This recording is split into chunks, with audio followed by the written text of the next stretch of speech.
예배가 더욱더 특별한 예배가 되기를 간절히 기도합니다. 성령님께서 기록하신 말씀을 함께 풀어가면서 또 이 말씀을 통해서 들려주시는 하나님의 음성을 들을 때 오늘 이 시대에 교회를 향해, 성도들을 향해, 나를 향해서 주시는 하나님의 말씀으로 받게 하시고, 그래서 내 삶에서부터 시작돼서 교회의 앞날의 행보가 주님 앞에 영광스럽게 더욱더 멋지게 드려질 수 있는 시간 되도록 말씀의 축복을 더하여 주시옵소서. 우리 주 예수 그리스도의 이름으로 기도합나이다. 아멘. 우리 임마누엘 교회가 1968년도에 설립된 후에 44년째 되는 날이고요. 또 82년도에 바로 지금 있는 이 자리에 이 건물을 구입해서 자리 잡은 지가 정확히 30년째 되는 해입니다. 올해가. 하나님은 그동안에 우리 임마누엘 교회를 세우시고 인도하셔서 이 필라 지역의 또 미주의 이민사회를 복음으로 성실하게 섬기게 하셨습니다. 특별히 필라델피아 지역의 대학 청년들을 향한 학원 사역과 또 다음 세대 교육을 위한 비전을 주셔서 그동안 많은 학생들과 청년들을 말씀으로 섬기게 하셨고, 또 여러분들이 아시는 분들이 계시겠습니다만 리뉴얼 처치와 또 많은 이색교회들을 배출하게 하셨습니다. 그리고 나아가서는 교회의 본질적 사명인 세계 선교, 미주와 세계 선교를 향한 그 세계 선교 사역에도 최선을 다하게 하셨습니다. 이 모든 것이 분명히 하나님께서 하신 일이고 또 우리 하나님의 은혜입니다.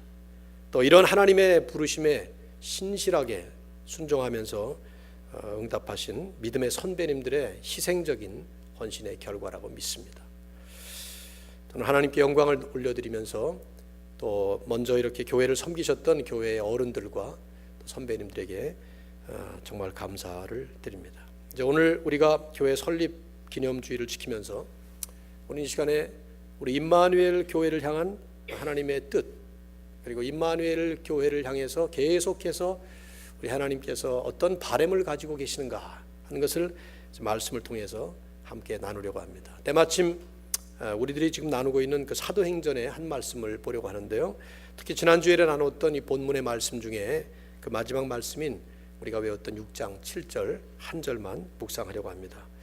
왜냐하면 이제 제가 본문을 따라서 이렇게 강의 설교를 하다가 보면 설교를 위해서 그때그때 본문을 어디서 찾아서 정하는 것이 아니라 순서에 따라서 주어지는 이런 본문을 중심으로 말씀을 나누게 되는데, 그러다 보면 신기할 정도로 그 때에 적합한 적실한 적용 교훈을 주시는 것을 우리가 체험을 하게 됩니다. 저는 이 말씀도 참 오늘 이렇게 아주 적합한 때에 하나님이 주시는 정말 적합한 말씀이 아닌가 생각이 돼요. 사도행전의 기자인 누가는 성령의 감동으로 초대교회 역사를 기록을 하면서 어떻게 교회가 복음의 진보를 가져왔는가, 처음에 세워졌던 그 교회로부터 시작해서 하나님은 하나님의 말씀인 복음의 진보를 어떤 식으로 하셨는가 하는 것을 기록하는 것입니다. 교회의 주인이신 주님의 계획에 따라서 땅끝까지 복음을 증거할 천국 대사로서의 최초의 교회인 예루살렘 교회가 세워졌고, 그 교회는 세워지자마자 이 하나님의 말씀을 통해서 상상을 초월하는 이 완벽한 교회 공동체의 모습을 갖추면서 기하급수적으로 양적인 성장을 하고 폭발적인 영적 부흥을 거듭해 왔어요. 그 과정 속에 몇 번에 걸친 사탄의 도전이 있기는 했지만 성령 충만했던 교회였기 때문에 그럴 때마다 넉넉히 아주 너끈히 해결하면서 오히려 더 굳건하고 강건한 교회로 세워져 갔습니다. 그 결과로 모든 교회의 모델이 되어야 될 이 원형 교회는 사도행전 역사의 제1단계 결론 단계의 말씀에 이르게 되는 것이죠. 그게 이제 오늘 저와 여러분이 함께 읽은 그 말씀이에요. 하나님의 말씀이 점점 왕성하여 예루살렘에 있는 제자의 수가 더 심히 많아지고 심지어는 허다한 제사장의 무리도 이 도에 복종하니라. 짤막한 한 말씀이지만 이 말씀은 사도행전의 역사를 기록한 누가가 제1단계 역사의 마감 결론 말씀으로 하는 코멘트입니다. 이 말씀을 가만히 보면 여기에 이제 하나님의 말씀이 점점 왕성하여 이런 표현을 쓰고 있는데 누가가 자주 사용하는 표현이에요. 이 사도행전에서. 그래서 12장 24절에도 보면 하나님의 말씀은 흥왕하여 더하니라. 이 흥왕이라는 말로 우리말은 번역했지만 이 왕성이라는 말과 같은 단어입니다.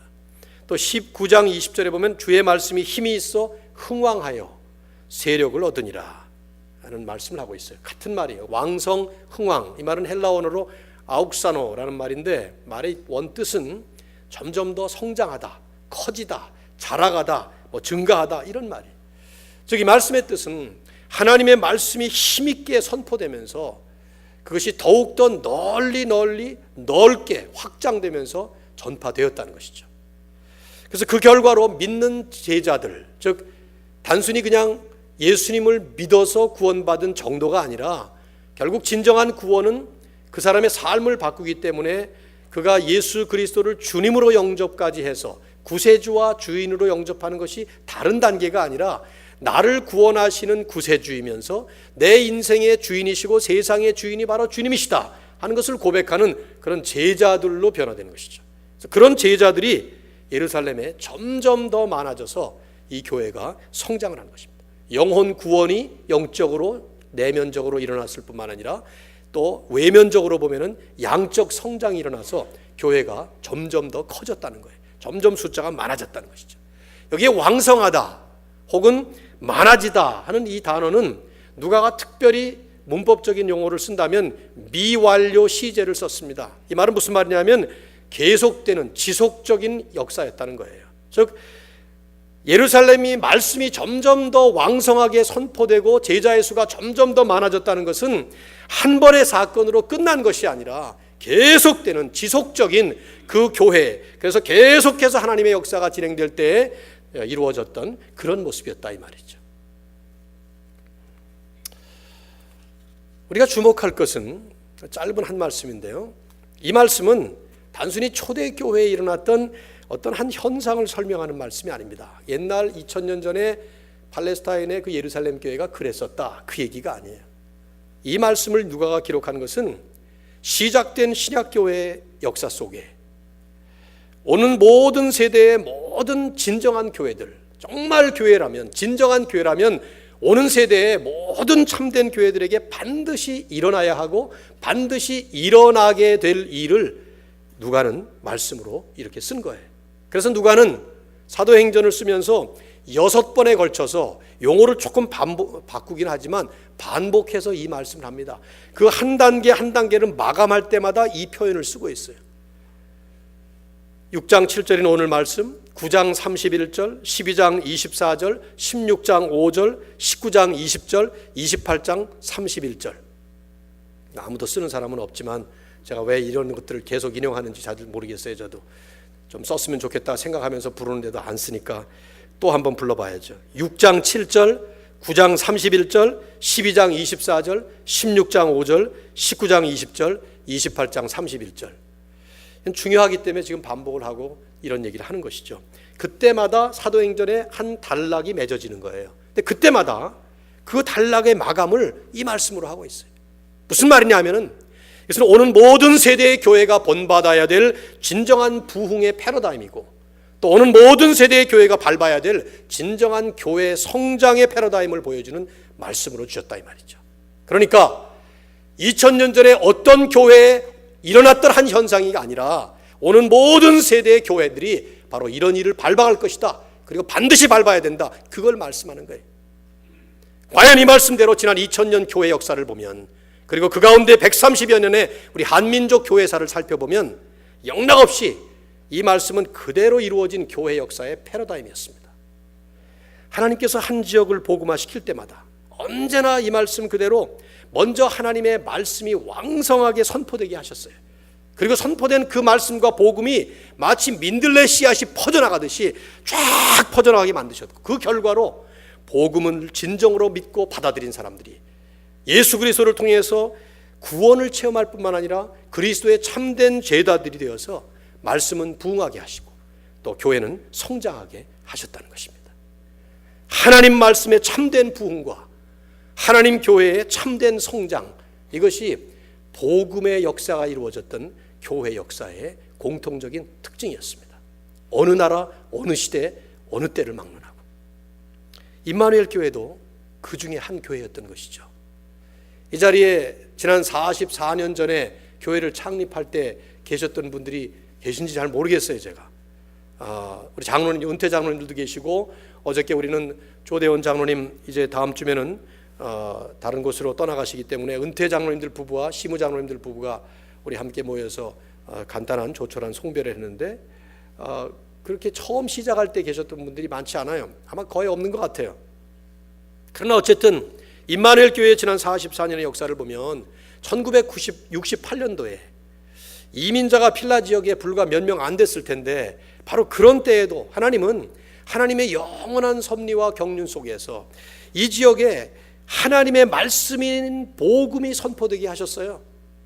그래서 하나님의 말씀이 선포되면서 그 하나님의 말씀을 받아들여서 예수 그리스도를 믿고 영원한 생명을 얻었을 뿐만 아니라 남은 인생을, 이제는 이민 생활이지만 하나님 앞에 헌신하고 주님이 주인이 되셔서 내 인생을 다스려 가시고 역사를 다스려 가시는 그 주님께 내 삶을 맡기겠다, 그런 하나님의 제자들, 예수 그리스도의 제자들로 헌신하겠다는 분들이 이 교회를 세우시고, 그리고 지금까지 이렇게 계속되는 역사로 여기까지 인도해 오신 것입니다.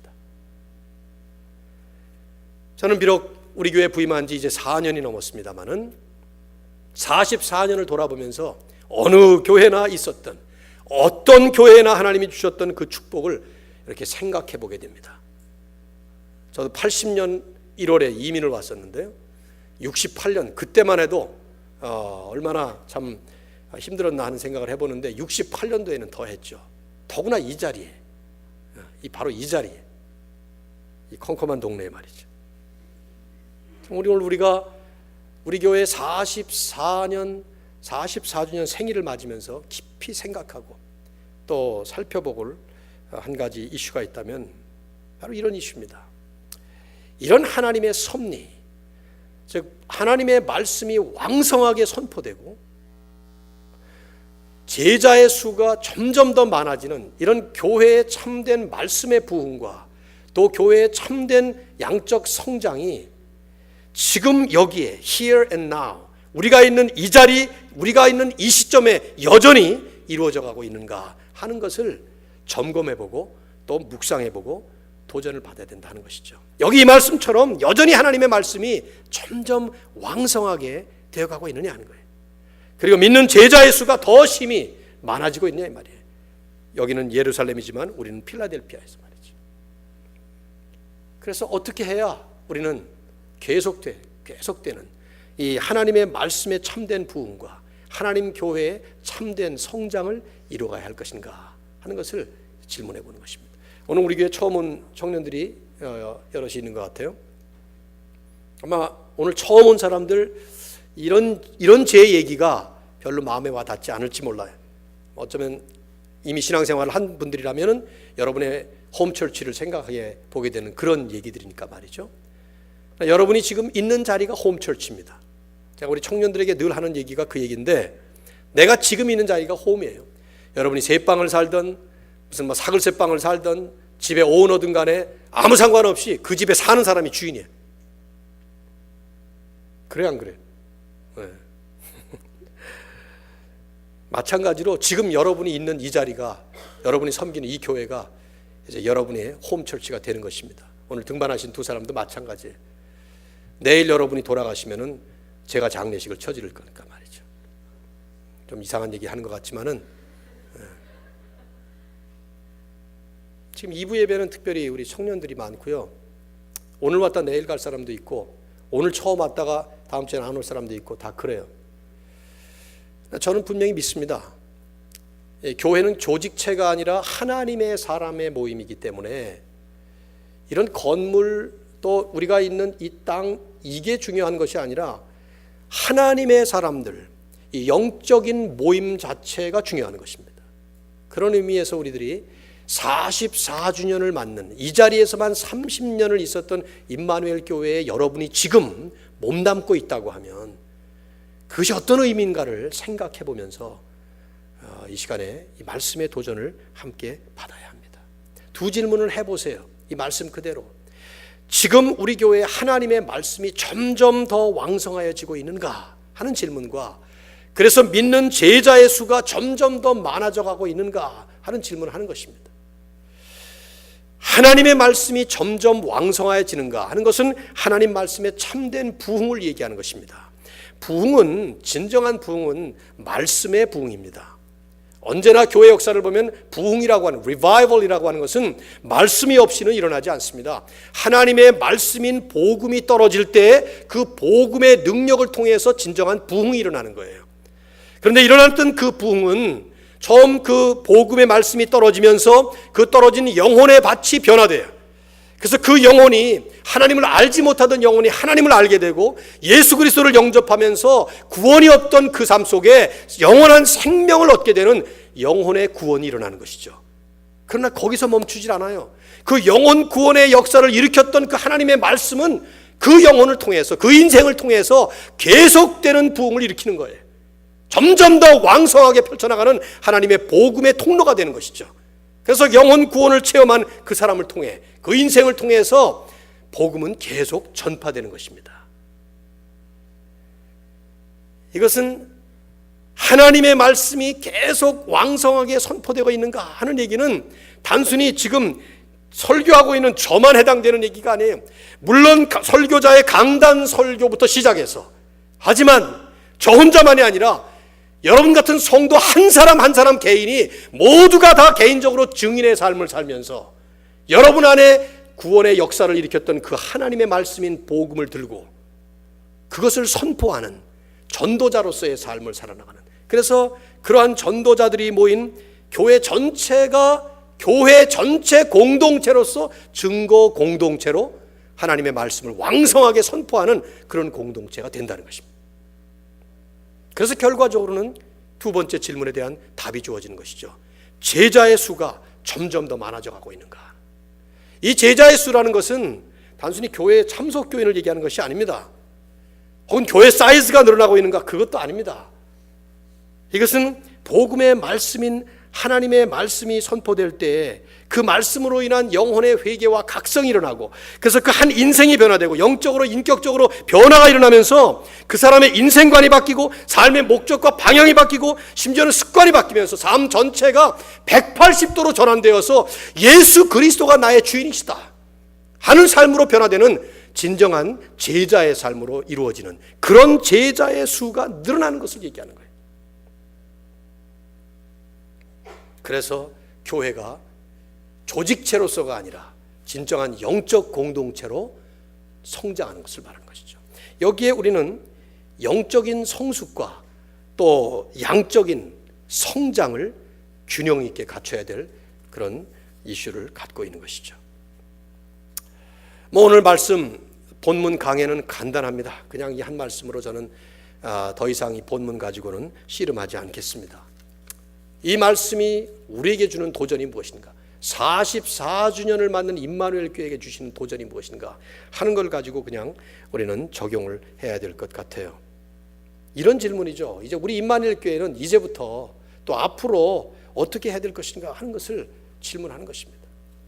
하나님의 말씀이 점점 왕성하게 선포되고 전파되고, 그래서 그 결과로 진정한 제자의 수가 더 심히 많아지는 필라델피아의 그런 교회로 우리가 계속해서 가야 된다고 하면, 이것이 교회를 향한 성경이 보여주고 있는 그 원형 패러다임이라고 하면, 그렇다면 우리는 지금 이 자리에서 무엇을 어떻게 가야 되느냐 하는 것이죠.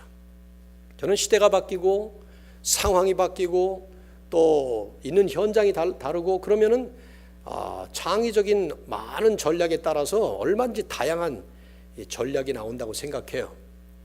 그래서 많은 얘기들을 할 수 있습니다. 임마누엘 교회는 앞으로 이런 일을 해야 된다, 뭐 저런 걸 해야 된다, 뭐 많은 것들을 얘기할 수 있어요.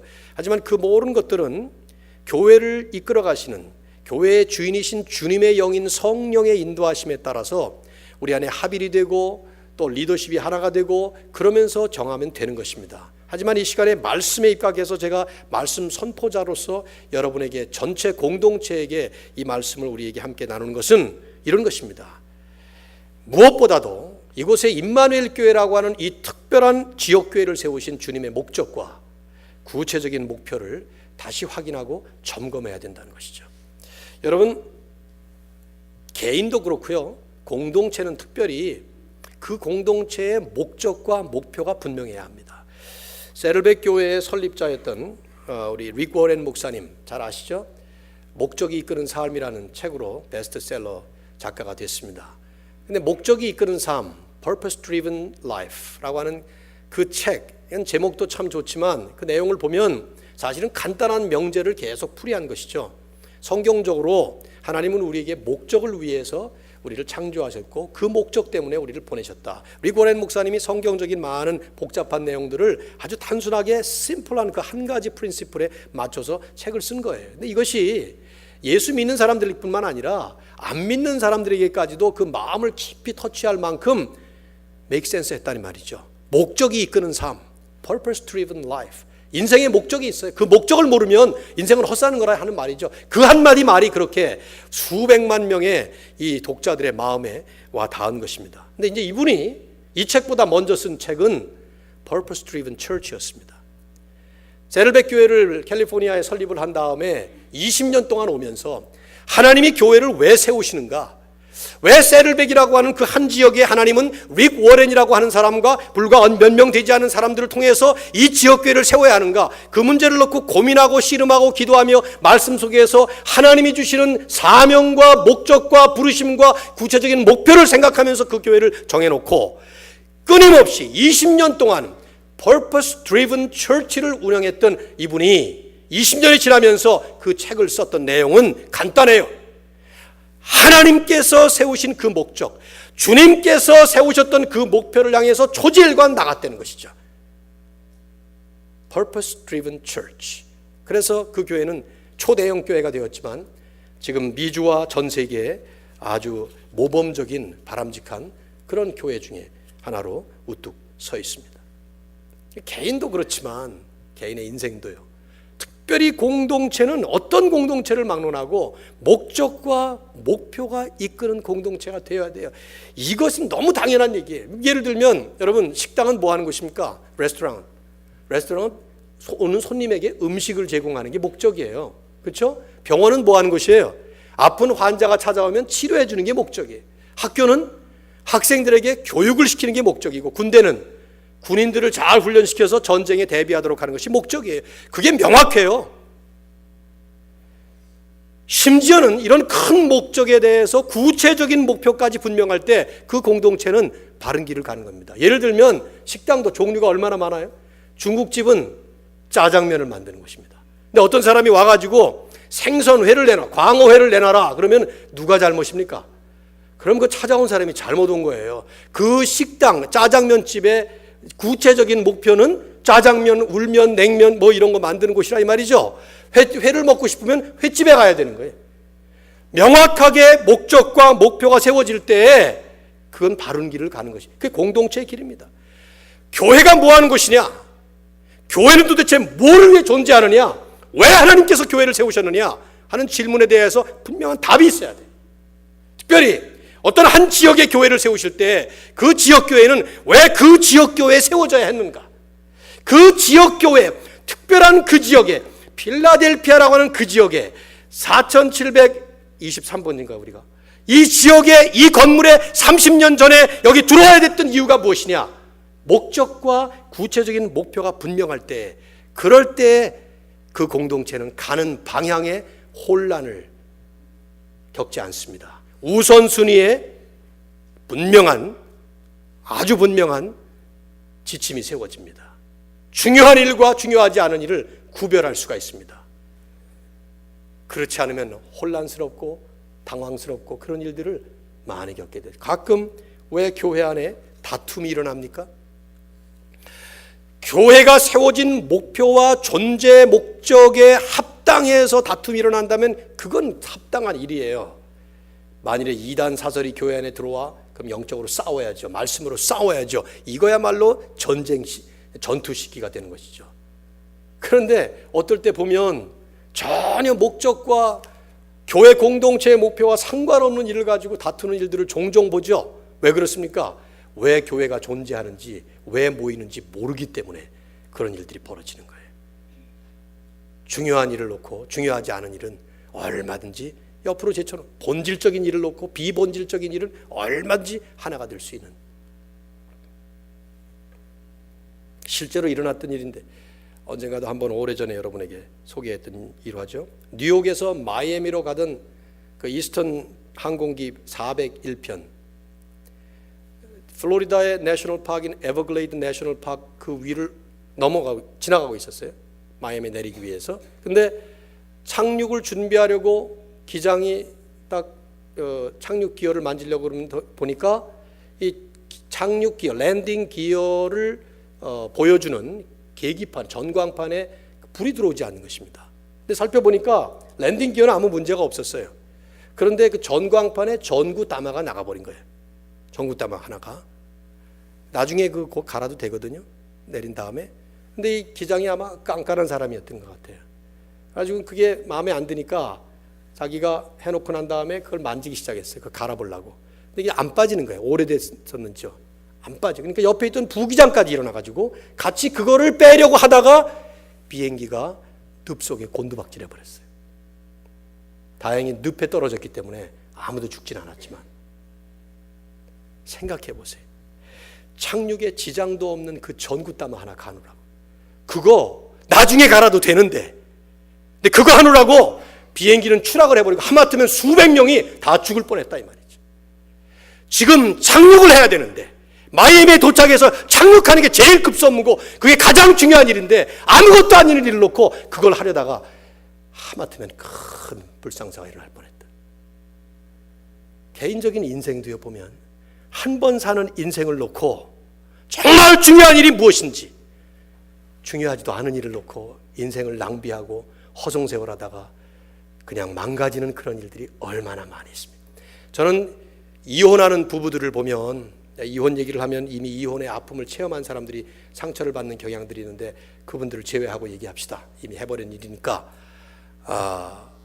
청년들이 많으니까 앞으로 결혼해서 그 다음에 이 중에 몇 명이 이혼할지 모르겠어요. 요새 50%니까 이혼율이. 크리스찬까지 포함해서 50%예요.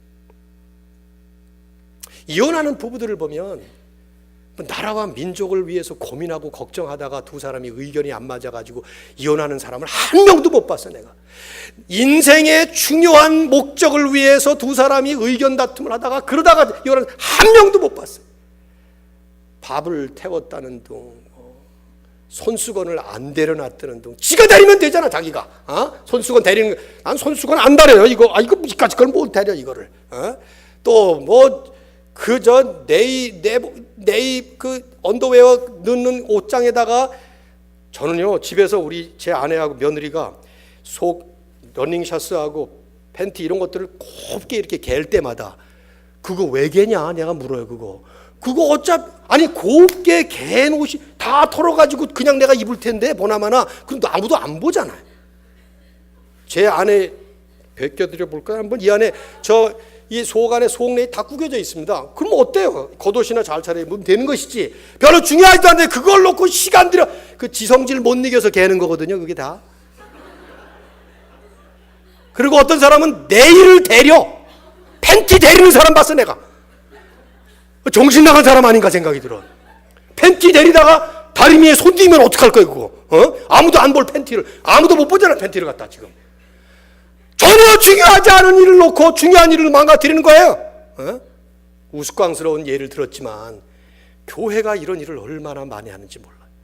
하나님께서 교회를 왜 세우셨는데, 이 지역의 임마누엘 교회를 어째서 30년 전에 세우셨는데 그거를 어느 날 망각해버리면 밥 먹는 거 가지고 싸우는 것입니다.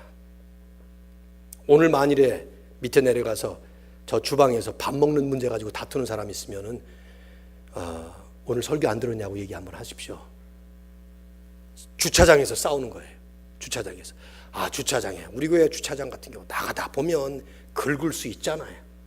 근데 그 긁었다고 고소해버리고 이거 도대체 교회 안에서 교회가 왜 모이는지, 우리가 지금 왜 모였다가 가는지, 이 자리에 지금 왜 앉아 있는지, 여기 앉아서 여기서까지 여러분의 그 아이폰 체크하고 있을 바에는 왜 여기 앉아 있어? 왜?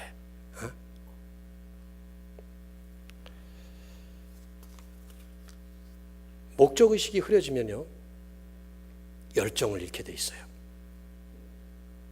여러분 공부하는 학생들이 이 자리에 많죠?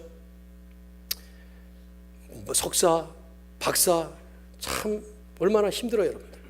머리도 좋지 않은 사람들이 그거 하느라고 겨우 좋은 대학은 다들 들어갔지만 다 우리 터놓고 얘기합시다. 다 아는데 영어도 변변치 못해가지고 전부 한어권 청년들로 앉아 있잖아 지금 여기 전부 다. 그렇죠? 영어를 탁월하게 잘하고 뛰어올 것 같으면 저 영어권 교회 갔겠지. 여기 앉아 있는 사람 다 영어도 변변치 못한데 그런데 PhD를 하겠다고. PhD 그건 Permanent Head Damage의 약자잖아요. 거의 평생 두뇌의 데미지까지 받아가면서 그렇게 하고 있는데, 근데 이게 목적의식이 분명하면 내가 왜 지금 퍼머넌트 헤드 데미지를 받으려고 하고 있는가 알면 가죠. 근데 어느 날 갑자기 이거 왜 해야 되지? 그러다가 어느 날 코스타 가가지고 원자력 발전으로다가 박사학위 딴 다음에 갑자기 또 신학교 가겠다고 나서는 사람들 나와요. 난 말립니다. 밤새도록 상담하면서 제발 말려요. 나한테 와서 상담을 해. 이번에도 코스타 갔더니 또 상담을 하고. 박사학위를 딴 사람이야. PhD를 땄는데 어디로 가야 될지 몰라갖고 왔는데 내가 하나님이 나를 선교에 부르시는 것 같다는 거예요. 선교사들은 옳다거나 좋고 받아들이지만 저는 말려요. 왜 그러시냐고. 뉴클리어 그거 뭔지 난 발음 잘 모르겠습니다만 그거 했으면 그 방향으로 가실 것이지. 왜 지금 와서 목회 걱정 마세요. 내가 할 테니까 걱정 마시고 당신 갈 길 가라고 나 그렇게 말렸어요. 10년을 넘도록 유학생활을 해놓은 다음에 갑자기 코스타에서 은혜 받았다고 그러면서 변화되는 거예요. 김동호 목사 설교 잘못 듣고 나서는. 제가 한 사람의 장래를 망치는지 바로잡는지는 모르겠지만 목적이 분명히 있어야 된다는 얘기를 하는 거예요. 하나님께서 나에게 분명한 목표의식을 주었다면 그 목표의식을 향해서 가면 열정 안 잃어버려요. 근데 그거 모르면 잃어버린 것입니다. 제가 올해 우리 교회 교인 주소록을 쓰면서 머릿말에 글을 썼죠. 거기다 뭐라고 썼는가 하면 골든 맥도날드 목사님이 쓰셨던 Restoring Your Spiritual Passion이라는 책 속에 영적인 열정을 회복하라 하는 책 속에서 인용했던 빈스 람바르디 코치의 말을 거기 썼습니다. 제목으로 It's got to glow in you all the time. 그것은 내 안에서 항상 불타올라야 한다. 거기 it라는 대명사는 passion이에요. 패션. 어떤 패션입니까? 이 빈스 람바르디, 미국에서 하니까 우리가 그 풋볼 좀 알지 않습니까? 풋볼의 신화적 전설적 존재죠. 여기서부터 뉴욕까지 가는 그 길 이름이 람바르디 프리 익스프레스웨이예요. 그분은 위스콘신주의 그 그린베이 패커스 팀을 68년도와 69년도에 무명팀에서 슈퍼볼의 우승을 연속 2년을 하게 만들었던 그린베이 패커스. 제가 위스콘신 출신이라 저는 이글스 팬이 아닙니다. 미안하지만 나는 그린베이 패커스 팀인데 재작년인가 언젠가 이글스를 이겨서 내가 얼마나 신났는지 몰라요. 말은 못했지만 교인들 앞에서. 근데 그분이 코치로 풋볼 선수들을 키울 때마다 했던 말이 패션. 이 패션이 없으면 안 된다. 그 풋볼 선수들의 패션이 얼마나 대단합니까?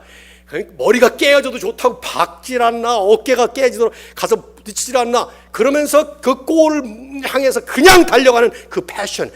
그 패션이 없으면 안 된다. It's got to glow in you all the time.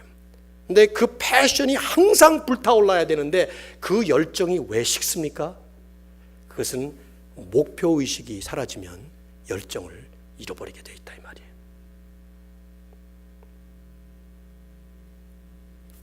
우리 임마누엘 교회의 비전과 목표가 무엇인가? 구체화를 시켜본다면 우리는 이민 1세대 교회입니다. 임마누엘 교회는. 우리 안에 2세도 있고 또 2세 교회를 배출도 했고 그렇지만 계속 임마누엘 교회는 필라델피아에 있는 이민 1세대 교회입니다. 이건 무슨 말이냐 하면은 이민자들이 모이는 교회라 이 말이죠. 이것은 이민자의 한계와 특성이 있습니다.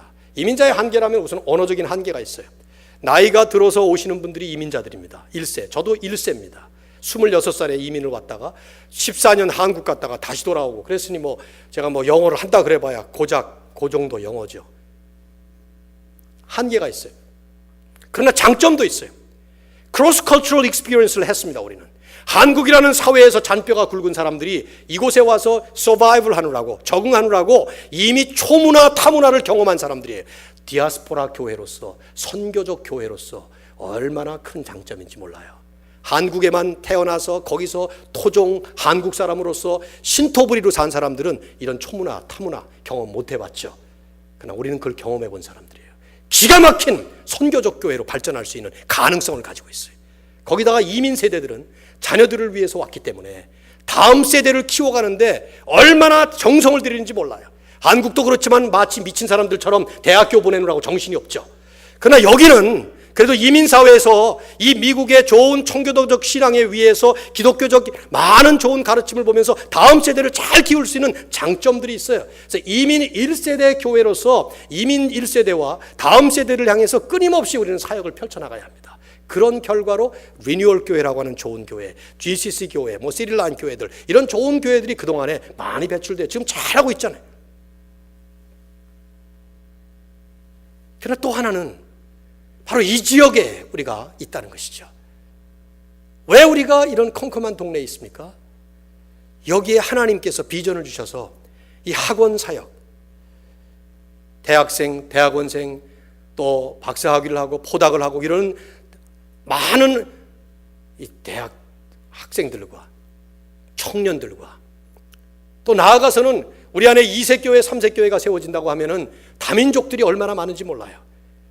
땅끝을 향해서 나아가기가 힘든 판에 땅끝에서 찾아온 선교의 대상자들을 향해서 모슬렘권에 터키에 나가서 선교하려면요 입번 끝하기도 어려워요. 그런데 그곳에서 온 사람들이 있다 이 말이에요. 얼마든지 복음을 증거할 수 있고 탁월한 브레인을 가진 사람들이 왔기 때문에 잘 그들을 복음화시키면은 오히려 자기 나라에 가서 막강한 영향력을 발휘할 수 있는 그런 포텐셜을 가진, 이것이 우리의 비전이에요. 그래서 땅끝까지 끝날까지 세계 선교를 계속 이루어가는 교회, 필라에서부터 시작해서 여러분 웹사이트를 들어가 보시면 우리 교회 웹사이트에 제가 작년부터 바꾼 것이 있습니다. 우리 임마누엘 교회 비전과 사명을 분명하게 써놨어요. 간단한 글이에요. 우리는 주님의 지상 명령을 성취하기 위하여 필라델피아로부터 시작해서 땅끝까지 세계 선교에 적극적으로 동참하는 선교적 교회가 된다. 그렇게 당회에서 한 1년을 우리들이 심사숙고해서 이렇게 다루면서 쓴 것입니다. 근데 이제 거기에 쓰진 않았습니다만은 그런 그 선교적 교회라는 목표 안에 몇 가지의 중요한 그 부제들이 있어요. 미전도 종족에 집중한다. 전문 선교 기관들과 함께 동역한다. 이런 내용들이 있는데요. 미주 이민자들을 제자화하는 선교의 비전, 또 학원을 동력화하는 선교의 비전, 이런 것들이 있습니다.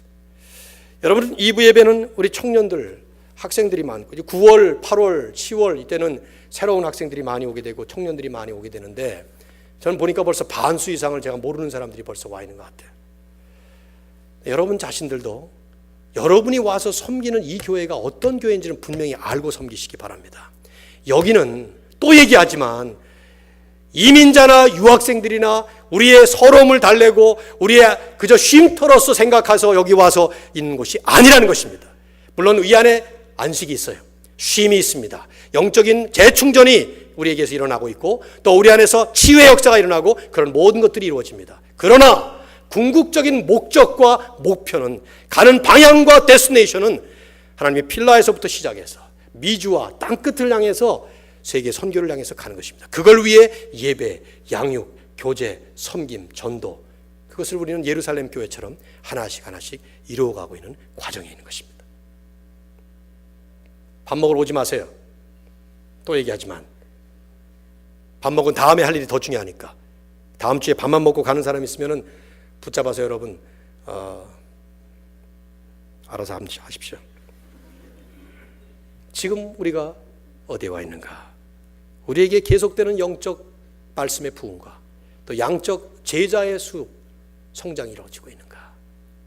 전 참 우리 교회가 지역교회로서 이 자리에 모인 숫자는 잘 안 늘어요.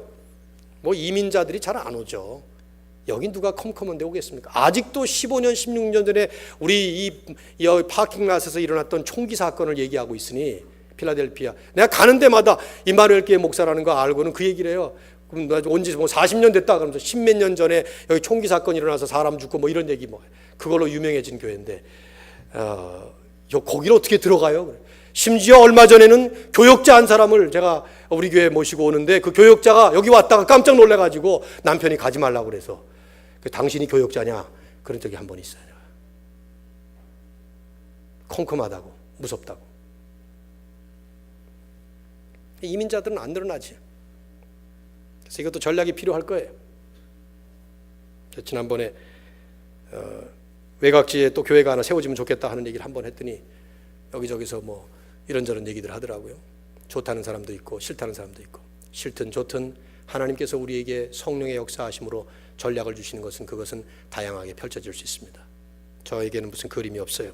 그러나 분명한 것은 우리 안에 지금 계속되는 것을 보면 계속 새로운 안 믿는 사람들이 와서, 특별히 학생들, 많은 사람들이 와서 여기서 예수 그리스도를 영접하고 구원의 역사가 일어나고, 그러면서 또 불과 얼마 안 되면서도 또 다시 파송 나가는 이런 것을 볼 때 우리 임마누엘 교회는 정말 제자의 수가 늘어나고 있다, 이렇게 저는 한편 자위를 합니다.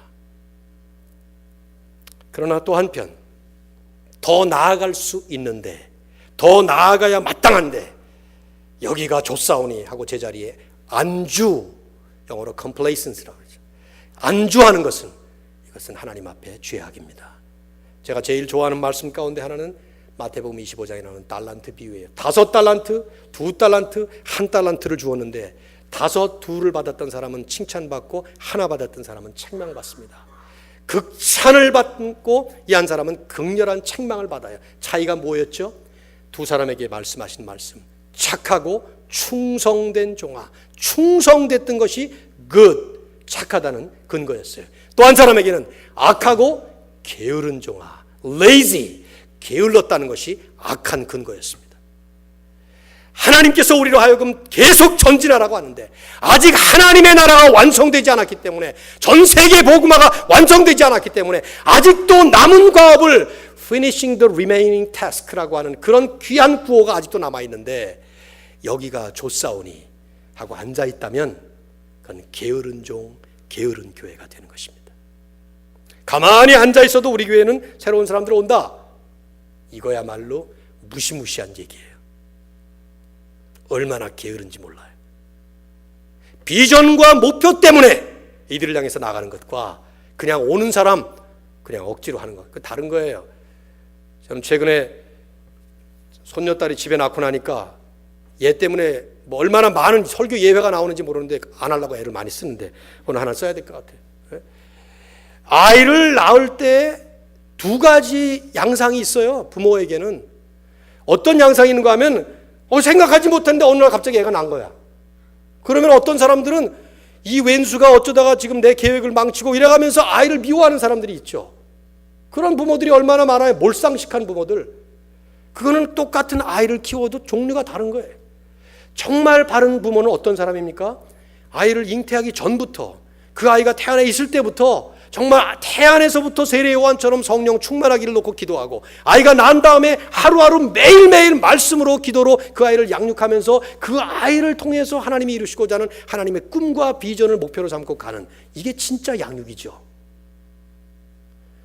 가만히 있어도 교회에 오더라. 청년들이, 유학생들은 여기는 오더라. 그러니까 우리가 하는 학원 사역이라는 게 지금 요 수준입니다. 하지만 우리가 이 자리에 있는 목적이 무엇이냐, 이 자리에 적어도 있는 한은 이 지역의 복음화, 이 학원의 복음화를 위해서 얼마나 더 해야 될 것이냐 하는 것을 다시 점검해 봐야 되는 것이죠. 저는 내년도에 훨씬 더 학원 사역화에 총력을 기하려고 합니다. 물론 말씀드린 것처럼 우리 이민 1세대로서의 교회의 본분을 망각하지 않죠. 여기가 좋사오니. 한국에 있을 때 종종 관악산을 등산했어요. 제가 안양에 살았었는데요. 관악산, 높은 산은 못 가봤지만 관악산은 한 2시간이면 올라갑니다. 왕복 그저 오르내락 하산까지 하면 4시간이면 해요. 충분합니다. 어느 날 시간이 나면은 운동 삼아서, 또 공기가 나쁘니까 관악산을 올라가곤 했는데, 올라가다가 보면 정상을 목표로 올라갔는데, 시작했는데 그 중간에 쉼터라는 곳을 만나요. 쉼터. 나는 그거 왜 만들어놨는지 모르겠어요. 지껏 2시간밖에 안 가는데 쉼터를 왜 30분 올라가면 만들어놨는지. 근데 그 쉼터에 딱 만나게 되면 거기서 쉬게 돼요. 산이 높아서도 아니고 지쳐서도 아닌데 거기 있다가 그냥 하산하는 경우가 종종 있었어요. 왜냐하면 쉼터에 가면 먼저 와서 쉬는 사람들이 있어요. 올라갔다 내려오면서 쉬는 사람도 있지만은 그게 제일 좋은 방법인데 올라가면서 쉬는 사람들도 있어요. 그래가지고는 뭐 김밥 사온 거 까먹고 거기 앉아서 맥주 마시고 이런 사람들이 있어요. 그러니까 앉아가지고 뭐 전도하겠다고 어떨 때는 같이 놀겠다고 그렇게 얘기하다 보면은 아이 그냥 간두지 뭐 올라가봤자 뭐 별거 없고 지난번에 갔더니 똑같더라 뭐 이러면서 그냥 나도 하산하는 경우가 한두 번이 아니었어요. 근데 하산하고 나면 영락없이 후회하는 거예요. 모처럼 시간 내서 출발했는데 뭐 장비까지 가지고 뭐 등산복 입고 구라 신고 다 했는데 그만 30분 올라가다 내려와 버리는 거예요. 그놈의 쉼터 때문에. 교회가 오랜 역사를 가다 보면 이곳저곳에 여러 가지 종류의 쉼터가 생겨요. 여기가 좋사오니 하면서 쉬는 곳입니다. 3, 4, 5로 모여서 무슨 뭐 운동도 가고 낚시도 가고 뭐 그런 모임들 그거 나쁘다는 거 아니에요. 문제는 여기가 좋사오니 하고 그 쉼터의 친구들하고 앉아 있는 것입니다. 복음은 왕성하게 선포되고 전파되어야 하는데 제자의 수는 점점 더 많아져야 되는데 이것이 주님의 여전히 우리에게 기대하시는 것인데 여기가 좋사오니 쉼터에 앉아 있는 모습을 자주 보게 됩니다. 우리는 지금 어떤 모습으로 가고 있을까요? 청년들은 청년들대로 쉼터에 있는 것 같아요. 유펜에서 온 사람들은 유펜을 복음화할 생각을 좀 해야 되는데 목사님 공부하기도 힘든데 그렇지 않아요. 나는 성경 말씀을 있는 그대로 믿습니다. 오직 너희는 하나님의 나라와 그의 의를 먼저 구하라. 그리하면 이 모든 것을 너희에게 더하시리라 하는 말씀. 그 이 모든 것 안에는 여러분의 학업도 있어요. 하나님 나라와 의를 구하는 목적을 놓고 그 방향을 향해서 가게 되면 우리 교회 와서 PhD하고 신앙생활 잘하다가 간 사람들 얘기 들어보십시오. 제 주변에 많습니다. 4년밖에 안 됐는데도 그런 간증을 하고 가는 사람들이 엄청 많아요. 목사님 정말 열심히 신앙생활 하려고 애를 썼더니 하나님이 어느 날 논문을 쓰는데 이 머리를 뻥 뚫리게 해주셔서 생각하지 못했던 창의적인 발상을 하게 하고 줄줄줄 써내려가게 하더라고요. 그러더라고요. 그런 일 일어나죠. 그럼요. 저는 기복주의 신앙을 믿는 사람은 아니에요. 하나님이 하나님을 안어하는 사람을 하나님도 안어해 주셔요. 하나님 나라를 위해서 내가 그렇게 몸 바치겠다고 작정한 사람들 그래 내가 브레인 데미지 없이 내가 학위 주마. 그러면서 주신다 이 말이에요. 근데 그게 없으면 데미지만 받고 학위는 못 받는 거죠. 오늘 우리에게 멈추지 않는 전진을 원하시는 하나님 앞에서 44주년을 맞는 교회가 고목나무가 아닌 전통과 역사를 자랑하는 힘차게 달려가는 든든한 하나님의 교회로 계속 나갈 수 있기를 우리 주 예수 그리스도의 이름으로 축원합니다. 우리 기도합시다. 하나님 아버지 오늘 44주년